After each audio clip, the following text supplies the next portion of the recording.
এই দুনিয়া একদিন ধ্বংস হবে। দুনিয়া ধ্বংস হওয়ার আগে বিভিন্ন কিয়ামতের আলামত দেখা দিবে।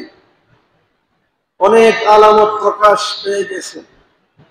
আল্লাহ রাসূল জানাইতে গেছেন কিয়ামতের আগে দাজ্জালের আবির্ভাব হবে। কিসের আবির্ভাব হবে? আল্লাহর নবীজি বলেন, তোমরা খানে দাজ্জালের ফিতনা থেকে, চূড়ান্ত খানে দাজ্জাল আসবে, এই খানে দাজ্জাল আসার আগে ছোট ছোট কিছু ফিতনা দেখা দিবে। দাজ্জালের অন্যান্য ফিতনাগুলা মানুষের সামনে বাঁচতে থাকবে এবং ওই কঠিন দাজ্জালের ফিতনা থেকে বাঁচতে তোমরা সূরা কাহাফ বেশি বেশি তেলাওয়াত করো। সুবহানাল্লাহ।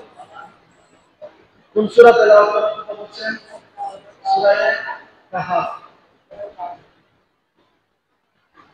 দাজ্জাল খুবই ভয়ঙ্কর এক প্রাণী, যাকে কোনো মানুষ দেখলে ফসরা পায়খানা করে দিবে, তার এত ভয়ঙ্কর রূপ। নবীজি বলেন দাজ্জালের একটা চোখ কানা হবে। দাজ্জালের একটা চোখ কানা হবে এবং তার দুই বুড়ুর মধ্যখানে এই জায়গাতে লেখা থাকবে কাফারা, কাফের লেখা থাকবে। যারা মুমিন, যারা ইমানদার, যারা মুসলমান, তারা এই দাজ্জালের ফিতনা থেকে আল্লাহ তাআলা তাদেরকে হেফাজত করবে। আল্লাহ রাসূল বলেছেন, যে ব্যক্তি জুমার দিনে সূরা কাহাফ তেলাওয়াত করে, সূরা কাহাফের প্রথম 10 আয়াত মুখস্থ রাখে, আল্লাহ পাক ওই বান্দাকে দাজ্জালের অনিষ্ট থেকে, দাজ্জালের আক্রমণ থেকে হেফাজত করবেন। বলেন সুবহানাল্লাহ।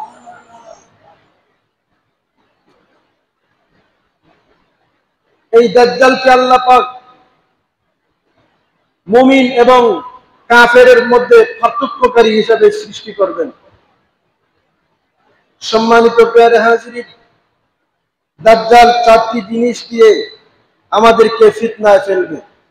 দাজ্জাল 4টা জিনিস দিয়ে আমাদেরকে ফিতনায় ফেলবে। কয়টা জিনিস দিয়া? 4টা জিনিস দিয়া। 1 নম্বর হলো আমাদেরকে ইমানের পরীক্ষায় সে ফেল করাইতে চাইবে। আমাদেরকে ইমানের পরীক্ষায় সে আমাদেরকে ফেলে দিবে, আমাদের ইমান ধ্বংস করতে চেষ্টা করবে। 2 নম্বর হলো সম্পদ দিয়ে সে আমাদেরকে ফিতনায় ফেলবে। 3 নম্বর হলো জ্ঞান দিয়ে সে আমাদেরকে ফিতনায় ফেলবে।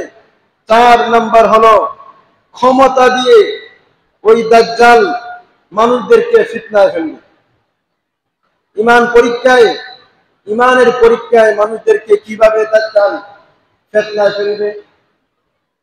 আল্লাহ রাসূল বলে গেছেন, দাজ্জালকে আল্লাহ তাআলা অনেক ক্ষমতা দিবেন। সে বলবো আমি রব। দাজ্জাল কি বলবে ভাই? আমি রব।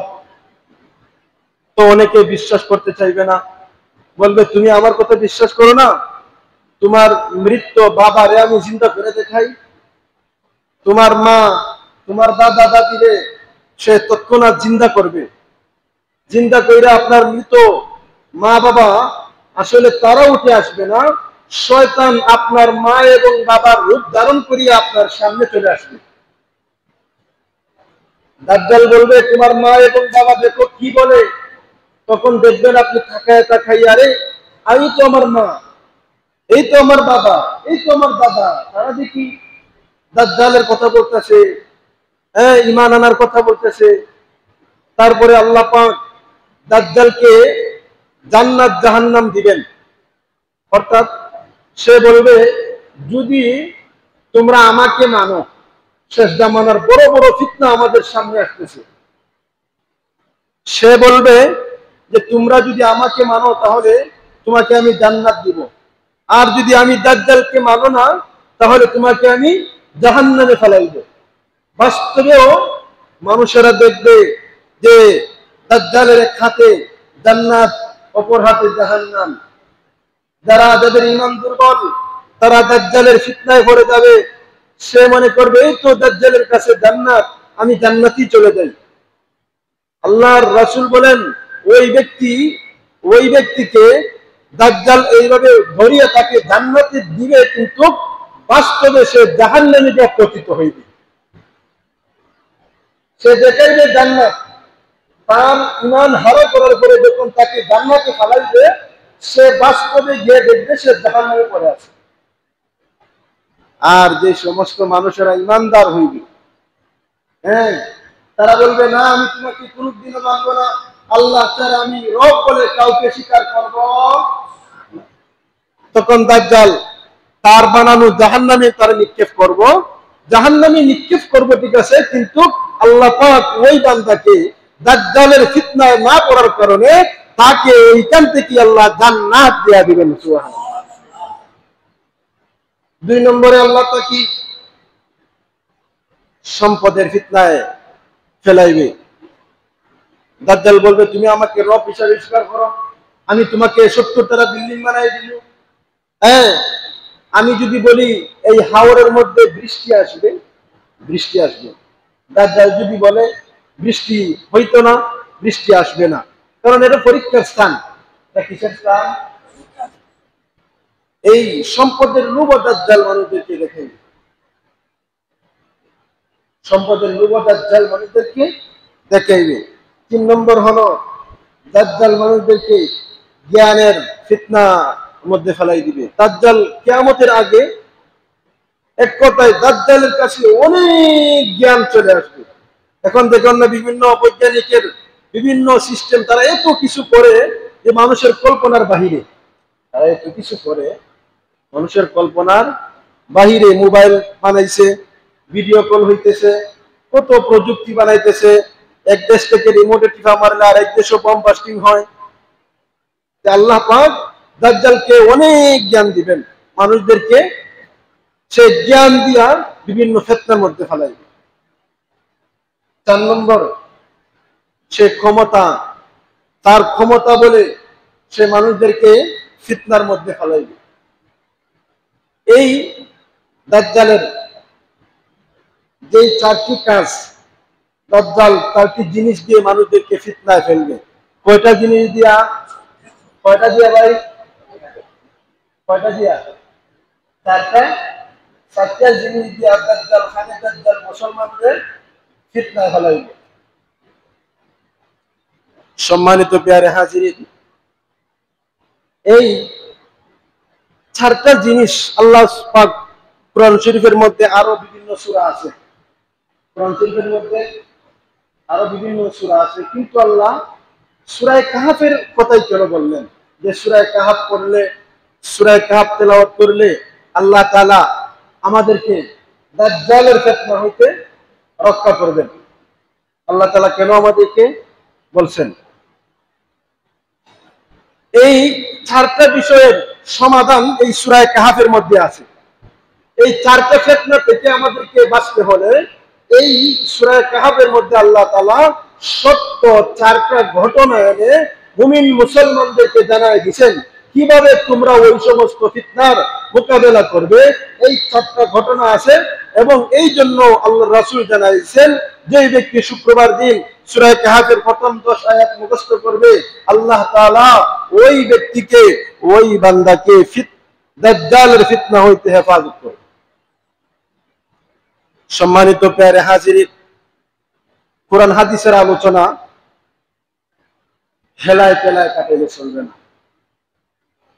আমি যে মসজিদে আসলাম, আমি যে বসলাম, হুজুর কি বলতেছেন, কি ওয়াজ হইতেছে, কি নসিহত হইতেছে, আমি যদি বুঝি আমারই ফায়দা, আমি যদি না বুঝি আমারই অকল্যাণ, আমি আল্লাহর কাছে ধরা খাইব। কাজেই এই 4টা জিনিসের সলিউশন আল্লাহ তাআলা এই সূরার ভিতরে 4টি জিনিসের দ্বারা আল্লাহ পাক জানাই দিয়েছেন। আল্লাহ তাআলা এই সূরার মধ্যে ইরশাদ ফরমান, আম হাসিবতা আন্না আসহাবাল কাহফি ওয়ার রাকিম কানু মিন আয়াতিনা আজাবা। নবীজি আপনি কি জানেন, আপনি কি ধারণা করেন যে আসহাবে কাহফ এবং রাকিম এই ঘটনা আমার আশ্চর্যজনিত ঘটনাবলীর মধ্যে একটি ঘটনা। আল্লাহ তাআলা নবীজিরে বলতেছেন, সমস্ত উম্মতদেরকে জানাই দিয়েছেন, আম হাসিবতা আন্না আসহাবাল কাহফি ওয়ার রাকিম কানু মিন আয়াতিনা আজাবা। নবীজি আপনি কি ধারণা করেন, আপনি কি জানেন যে আসহাবে কাহফ গুহাবাসী এবং রাকিমের ঘটনা আমার নিদর্শনাবলীর মধ্যে একটি নিদর্শন। এরপরে আল্লাহ বলেন, ইদ আওয়াল ফিতিয়াতু ইলাল কাহফি ফাকালু রাব্বানা আতিনা মিন লাদুনকা রাহমাতাও ওয়া হায়্যি লানা মিন আমরিনা রাশাদা। ওই স্থানের মধ্যে যে সময় ওই যুবকরা একত্রিত হইল, ওই গুহার মধ্যে একত্রিত হওয়ার পরে তারা আল্লাহর কাছে দোয়া করলো, ফাকালু রাব্বানা আতিনা মিন লাদুনকা রাহমা, হে আমাদের প্রতিপালক পালনকর্তা, আপনার পক্ষ থেকে আমাদের উপর রহমত নাজিল করুন, ওয়া হায়্যি লানা মিন আমরিনা রাশাদা, এবং আমাদেরকে সঠিক রাস্তা দেখাও। আমরা যেই কাজে আসছি আল্লাহ আমাদেরকে হেদায়েতের রাস্তা দেখাও, আমাদেরকে সঠিক পথ আমাদেরকে দেখিয়ে দাও। বলেন সুবহানাল্লাহ। সম্মানিত প্যারে হাজিরিন, এই পৃথিবী আজকে আমরা যেভাবে দেখি লাল নীল রঙে রঙ্গিত হয়ে আছে, উঁচু উঁচু বিল্ডিং, ইট পাথার দালান ঘর, এই দালান ঘর একদিন থাকবে না, সবকিছু ভেঙে চুরে চূর্ণ বিচ্ছূর্ণ হয়ে যাবে, এতে কোনো সন্দেহ আসেনি। আল্লাহ রাসূল যে বলে গেছেন আমাদেরকে দাজ্জালের ফিতনা হইতে আমাদেরকে রক্ষা পেতে হবে। দাজ্জাল আসার আগেও আমাদের এই দুনিয়াতে কত রকমের ফিতনা যে দেখা দিবে, আল্লাহ রাসূল বলে গিয়েছেন, তসবির দানা যদি কেউ কেটে দেয়, তসবির দানা যদি কেউ কেটে দেয়, কেটে দেওয়ার পরে যেমন দানার ফুটিগুলি একটার পর একটা একটার পর একটা একটার পর একটা পড়তে থাকে, থামতে থাকে না, ঠিক তেমনি ভাবে আমি নবীজি এই দুনিয়াতে আসার পরে কিয়ামতের আলামতগুলো আমার উম্মতের সামনে তসবির দানার নিয়ে একটা একটা করে পড়তেছে। ও আমার উম্মতেরা, তোমরা সতর্ক হইয়া শুনো। আমার উম্মতেরা কি হইয়া শুনো? সম্মানিত প্যারে হাজিরিন, আমরা আলোচনা মনোযোগ সহকারে বোঝার চেষ্টা করব। হুজুর কি বলেন একটু বোঝার নিয়ে একটু বোঝার চেষ্টা করব। আমরা যারা একটু উপরে আছি তারা একটু সামনে আসি, মানুষ কম, মুরব্বী চাচা একটু সামনে আসেন, ভাই যুবক ভাই একটু সামনে আসেন। লা ইলাহা ইল্লাল্লাহ, সামনে সামনে এই যে সামনে টাকা আছে, অভাব নাই, এদিকে আছে। লা ইলাহা ইল্লাল্লাহ, লা ইলাহা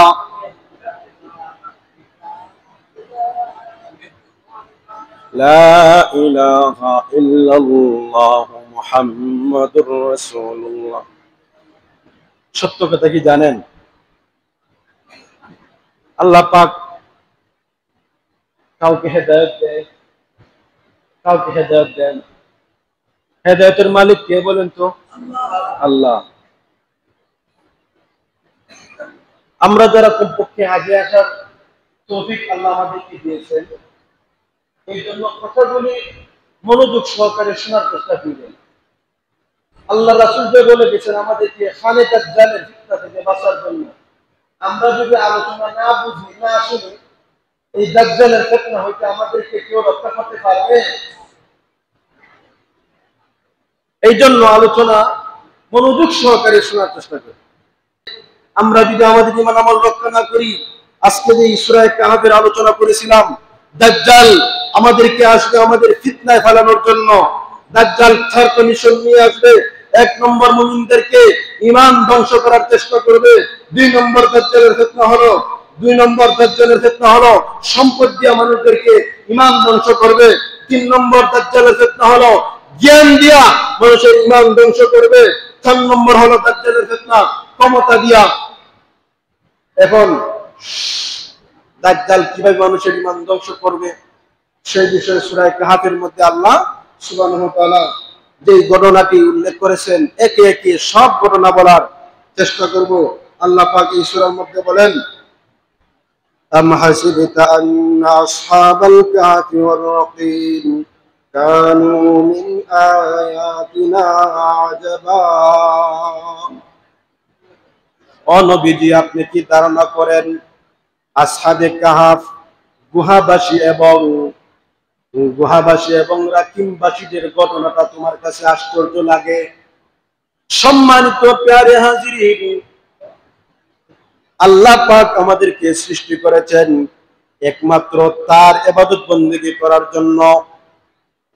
আল্লাহ সুবহানাহু ওয়া তাআলা নবীজি মুহাম্মদ সাল্লাল্লাহু আলাইহি ওয়াসাল্লাম, সবাই বলি সাল্লাল্লাহু আলাইহি ওয়াসাল্লাম, সবাই বলি না সাল্লাল্লাহু আলাইহি ওয়াসাল্লাম। সবাই কাছে আসি, এদিকে জায়গা আছে তো। নবীজি পৃথিবীতে আসার 500-700 বছর আগের ঘটনা। এক বাদশার নাম ছিল দাকিয়ানুস বাদশাহ। রোম সাম্রাজ্যের দাকিয়ানুস বাদশাহ, তার ওই এলাকাতে মূর্তি পূজা হইতো। কি হইতো? প্রতি বছর তারা মূর্তি পূজার জন্য একটা মেলা করত, মেলা বসাইতো। ওই মেলাতে যাইয়া মূর্তি পূজকেরা মূর্তির সামনে মাথা নত করত। তারা মূর্তির পূজা করত, আগুনের পূজা করত, গাছের পূজা করত। ওই এলাকার মধ্যে সম্ভ্রান্ত বংশের কয়েকজন যুবক, কুরআন শরীফের মধ্যে আছে 7 জন যুবক। কয়জন যুবক? 7 জন যুবক ঈসা আলাইহিস সালামের আল্লাহর উপর হঠাৎ তারা কালেমা তাওহীদ বিশ্বাস করে ঈমান গ্রহণ করেছে। বলেন সুবহানাল্লাহ। 7 জন যুবক, তারা মূর্তি পূজার সামনে যায় না, তারা মাথা নত করে না, আল্লাহ ছাড়া তারা মাথা নত করে না কারো কাছে। বাদশা দাকিয়ানুসের কাছে খবর চলে গেছে, সংবাদ চলে গেছে, ও বাদশা, আমরা সবাই মূর্তির মেলায় যাই, আমরা সবাই বাৎসরিক পূজা করি, কিন্তু সম্ভ্রান্ত বংশের ওই 7 জন ছেলে তারা এই মূর্তি পূজা দেয় না, তারা এই মেলার মধ্যে আসে না। বাদশা ওই যুবকদেরকে ডাকা আনে। আনার পরে বাদশা বলে, ও যুবক, আমরা যেই মূর্তির পূজা করি তুমিও বলে সেই মূর্তির পূজা করো না, তোমরা তাহলে কার পূজা করো? তখন ওই যুবক জবাব দিয়েছে, রাব্বুনা রাব্বুস সামাওয়াতি ওয়াল আরদ। ও বাদশা দাকিয়ানুস, আমরা কোনো পাথরের পূজা আমরা করি না, কোনো গাছের পূজা আমরা করি না, কোনো মূর্তির পূজা আমরা করি না, আমরা একমাত্র আল্লাহর ইবাদত করি। বলেন সুবহানাল্লাহ। কার ইবাদত করি? আমরা একমাত্র আল্লাহর ইবাদত করি। বলে, তুমি কার সামনে কথা বলতেছো চিন্তা করবি। আমি হলাম এই রাষ্ট্রের বাদশা, আমি তোমাদেরকে পাথর মেরে হত্যা করে দিব, তোমাদের গর্দান উঠায় দিব, তোমাদেরকে চিরতরে ধ্বংস করে দিব। ওই যুবক গুলা ডাক দিয়া বলে, ও বাদশা, আমি যে আল্লাহর উপর ঈমান এনেছি,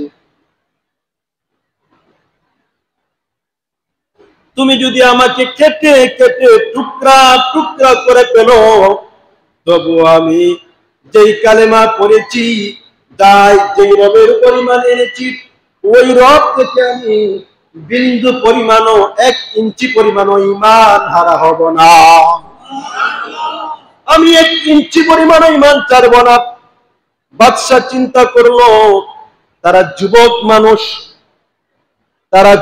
মানুষ, আবার সম্ভ্রান্ত বংশের লোকেরা, আচ্ছা আমি তাদেরকে কিছু সময় দেই। আমি তাদেরকে কিছু সময় দেই।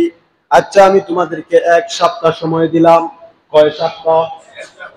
ও যুবক, আমি তোমাদেরকে 1 সপ্তাহ সময় দিলাম।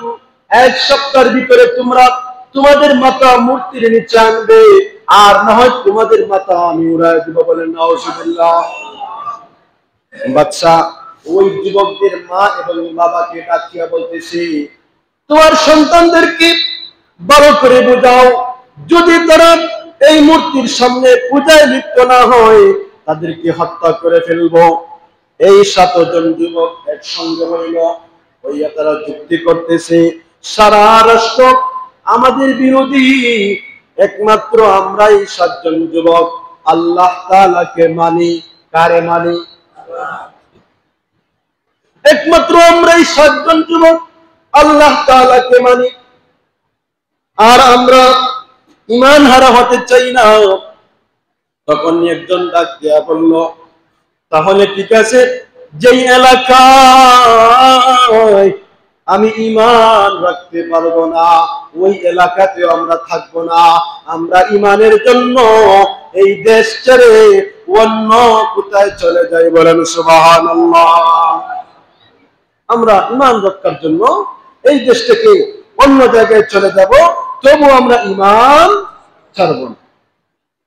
ওই 7 জন যুবক রাতের অন্ধকারে তারা বের হয়ে গেছে। রাতের অন্ধকারে তারা বাহির হইয়া কিছুক্ষণ যাওয়ার পরে একটা কুকুর তাদের সঙ্গে সঙ্গ নিল। 7 জন যুবক মিলিয়া ওই কুকুরটাকে তাড়াইতে চেষ্টা করলো, কিন্তু না, এই কুকুর তাদের সঙ্গ ছাড়ে না। কিছুক্ষণ পরে ওই কুকুরকে তারা ঢিল ছুড়তে লাগলো, আর ওই কুকুর আল্লাহর কাছে ডাক দিয়া বলে, ও আল্লাহ। সবাই একবার আল্লাহকে ডাক দিয়া বলেন না আল্লাহ। আরো জোরে বলেন না আল্লাহ। ও মালিক, আমি ওই ঈমান গ্রহণ করে আমি ওই 7 জন যুবকের সঙ্গে হতে চাই, আপনি আমার জবানটা খুলিয়া দিন। আল্লাহ তাআলা কুকুরের জবান খুলে দিলেন। বলেন আল্লাহু আকবার। কুকুর ডাক দিয়া বলেন, ও আসহাবে কাফের 7 জন যুবক, আমিও তোমাদের জন্য তোমাদের খেদমত করতে চাই। আমি ওই বেঈমানদের এলাকায় থাকতে চাই না, তোমরা আমাকেও সঙ্গে নিয়ে চলো। 7 জন যুবক সহ ওই কুকুরও চলে গেল। আল্লাহ পাক ওই কুকুরের কথা কুরআনের মধ্যেও উল্লেখ করে দিয়েছেন। বলেন সুবহানাল্লাহ। ওই 7 জন মিলিয়া রাত্র সফর করতে করতে দিন হয়ে গেছে। তাদের একজন বলল, আমরা যদি এখন সফরে বাইরে হই, কোন লোক আমাদেরকে দেখে ফেলবে, চলো আমরা একটা গুহার মধ্যে আশ্রয় নেই। এর মধ্যে আশ্রয় নেই, এর মধ্যে গুহার মধ্যে আমরা আশ্রয় নেই। 7 জন যুবক মিলিয়া তারা গুহার মধ্যে আশ্রয় নিল। গুহার মধ্যে আশ্রয় নিয়া তারা আল্লাহ তাআলার কাছে কি বলে, إذ أوى الفتية إلى الكهف فقالوا ربنا آتنا من لدنك رحمة وهيئ لنا من أمرنا رشدا। তারা 7 জন যুবক গুহার মধ্যে যাওয়ার পরে আল্লাহর দরবারে তারা হাত তুলে মুনাজাত করে আর চোখের পানি পালায় আর ডাক দিয়া বলে, মালিক, ঈমান গ্রহণ করার জন্য আজকে আমরা আমার পিতৃত্ব ভূমির সব কিছু ছাড়িয়ে আসলাম। কিসের জন্য? কিসের জন্য? ঈমানের জন্য। আল্লাহ, আমাদের উপর আপনার পক্ষ থেকে রহমত নাজিল করুন। তারা বলে, রব্বানা আতিনা মিন লাদুনকা রাহমা, আপনার পক্ষ থেকে গো প্রভু আমাদের উপর রহমত নাজিল করুন। ওয়াহাইয়্ লানা মিন আমরিনা রাশাদা, ও দয়ার আল্লাহ, আমরা যে বাহির হয়ে আসছি, আল্লাহ আমাদেরকে বিপদগামী করিও না, আমাদেরকে হেদায়েতের রাস্তা দেখা দাও। আল্লাহ তাআলা তাদের দোয়া কবুল করলেন। এরপরে আল্লাহ বলেন, فضربنا على آذانهم في الكهف سنين عددا। আমি আল্লাহ ওই সমস্ত বান্দাদের দোয়া কবুল করিয়া ফাদরাবনা আলা আযানিহিম, তাদের কানের মধ্যে পর্দা লাগায় দিলাম। কানের মধ্যে পর্দা লাগানোর পরে আমি ওই যুবকদেরকে ওই গর্তের মধ্যে 309 বছর পর্যন্ত ঘুম পাড়াইয়া রাখিয়া দিয়েছি। আরো জুড়ে বলেন না সুবহানাল্লাহ। আল্লাহ তাআলা বলেন, ও নবীজি মুহাম্মদ, আপনার কাছে কি আশ্চর্য লাগে না? আমি ওই 60 জন যুবককে 309 বছর ঘুম পাড়ায় রাখছি। ঘুম থেকে তাদেরকে আমি আবার জাগ্রত করছি। তারা জাগ্রত হওয়ার পরে বলতেছি, ও ভাই, আমরা না কতক্ষণ আগে ঘুমাইলাম। একজন বলতেছে আমরা ঘুমাইছি হয়তো 2 ঘন্টা হয়েছে। আরেকজন না অর্ধেক দিন হইব। আরেকদিন বলে না ভাই, সারাদিন আমরা ঘুমাইছি। আচ্ছা বলেন তো, আল্লাহ তাআলা তাদেরকে কয়দিন ঘুম পাড়াইছেন? কয়দিন? আল্লাহ তাআলা তাদেরকে 309 বছর পর্যন্ত ঘুম পাড়াইলেন। এক ভাই বলতেছে, ভাই পেটের মধ্যে খিদা লেগে গেছে, দাও বাজার থেকে কিছু খাবার নিয়ে আসো। তারা বাজারের মধ্যে চলে গেছে খাবার সংগ্রহ করার জন্য। যাওয়ার পরে 309 বছর আগের রুটি যখন রুটিওয়ালার কাছে দিছে, রুটিওয়ালা চিনতে পারে না। তারা ওই ব্যক্তিকে দেখার পরে আশ্চর্যান্বিত হয়ে গেছে। আশ্চর্যান্বিত হওয়ার পরে এই যে দেশ সারিয়া আসছিল, তারা তো অনেক বছর যাওয়ার পরে তাদের শিরিকে শিরি মরে সবাই আবার ইমানদার হয়ে গেছে। বলেন সুবহানাল্লাহ। ওই বাদশার কাছে খবর চলে গেছে। ওই বাদশা ওই সমস্ত যুবকদেরকে অভ্যর্থনা জানানোর জন্য চলে আসে। আসার পরে বলতেছে, ও যুবকরা, আমার আগে এক বাদশা ছিল, যার নাম ছিল দকিয়ানুস। ওই বাদশা ছিল মূর্তি পূজক। সে ঈমান গ্রহণ করার কারণে তোমাদেরকে দেশ থেকে তারা বিতাড়িত করতে চাইছিল বা তোমাদেরকে হত্যা করতে চাইছিল। তোমাদেরকে আল্লাহ 950 বছর পর্যন্ত ঘুম পাড়ায় রাখছে। আর তোমাদের এই পরিকল্পনার কারণে আমার এই পুরা রাষ্ট্রকে আল্লাহ ইমানদার বানায় দিয়েছে। বলেন সুবহানাল্লাহ। সম্মানিত প্রিয় হাজিরিন, তারপরে ওই গুহাবাসীদেরকে বাদশা অফার করলো। বাদশা অফার করলো যে আমি তোমাদেরকে আমার রাজপ্রাসাদের মধ্যে 7 যুবকের জন্য 7টা সুন্দর বিল্ডিং করে দিব, বিবাহ শাদীর ব্যবস্থা করে দিব। তখন তারা বলল, না, আল্লাহ তাআলা আমাদেরকে মৃত্যু থেকে জীবিত করছেন, আমরা আর গিয়ে লাভ নাই। তারা আল্লাহর কাছে দোয়া করছে যে আল্লাহ আমাদেরকে এখন এই দুনিয়া থেকে নিয়ে যাও। আল্লাহ তাআলা তাদের জানকে ঈমানের সহিত কবুল করলেন। বলেন আমিন। সম্মানিত প্রিয় হাজিরিন, আজকের এই আলোচনা থেকে আমরা যতটুকু শিখতে পারলাম, ঈমান গ্রহণ করতে যাইয়া আমাদের উপরে অনেক পরীক্ষা আসবে। সমস্ত পরীক্ষার সম্মুখীন আমরা ঈমানের সাথে ধৈর্যের সাথে মোকাবেলা করতে কে কে রাজি আছে? হাত তুলে আল্লাহর দেখায় দিই। আজকে আলোচনা যেই করছিলাম দাজ্জালের 4টা ভয়ঙ্কর ষড়যন্ত্র, এই 4টা ভয়ঙ্কর ষড়যন্ত্রের মধ্যে ঈমান রক্ষার যে বিষয়টা আলোচনা হয়ে গেছে। আরো 4টা ঘটনা, আরো 3টা ঘটনা আল্লাহ পাক সূরা কাহফের মধ্যে উল্লেখ করছেন। আগামী জুমায় ইনশাআল্লাহ এই দাজ্জালের 4টা ষড়যন্ত্র থেকে আমাদেরকে কিভাবে বাঁচতে হবে এই ধারাবাহিক আলোচনা আমি আপনাদের সামনে করব। আপনারা সবাই শুনতে রাজি আছেন তো ইনশাআল্লাহ? সবাই